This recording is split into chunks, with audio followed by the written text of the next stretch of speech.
Tunazo zahanati ambazo zimejengwa, lakini moja ya changamoto tulizokuwa nazo, baadhi ya zahanati ziko sehemu ambazo watumishi hawataki kuishi. Kwa tuna zahanati lakini huduma haipatikani wakati wote. Katika ilani ya Chama cha Mapinduzi ya 2025-2030 tunao mpango wa kujenga nyumba za watumishi 15 katika eneo la watumishi wa afya.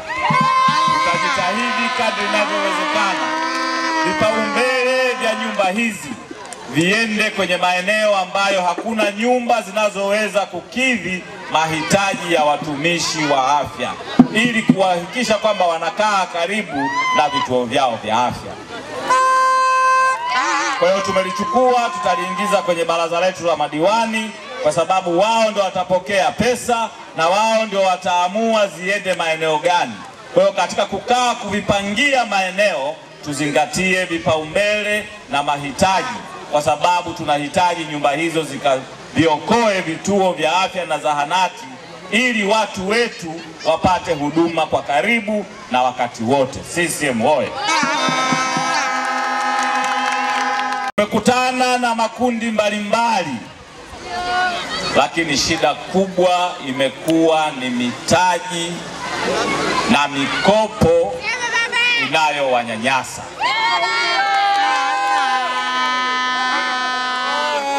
Kwa hiyo changamoto kubwa tuliojifunza baada ya kukutana na watu ni kwamba mikopo ya kausha damu inaua mitaji yao na inawaacha wakiwa na madeni, na wakati mwingine wanakimbia nyumba zao kwa sababu wanadaiwa.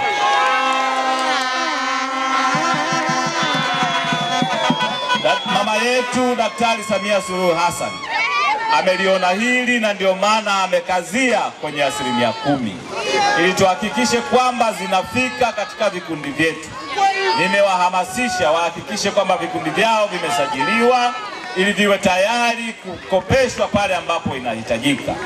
Lakini tutakwenda kushirikiana na kutumia ujuzi tuliokuwa nao kuhakikisha kwamba tunakwenda kupambana kadri inavyowezekana kwenda kupunguza changamoto hii kwa mama zetu, ili waweze kukaa vizuri nyumbani, walee watoto wao kwa amani, na waume zao pia, baba zetu, wakae wakifurahia maisha ya ndoa nyumbani.